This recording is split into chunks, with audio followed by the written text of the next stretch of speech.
Kain po tayo. Yan, tuwang-tuwa yung mga bata at nilutuan ng kanilang tatay ng paboritong merienda. Gravy yung ating sausawan.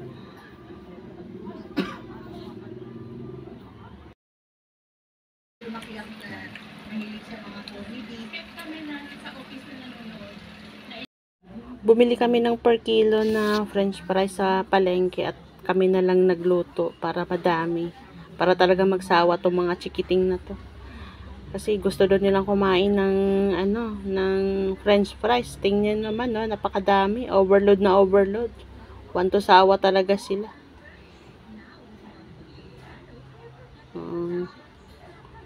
Overload french fries. Sarap na sarap sila, oh.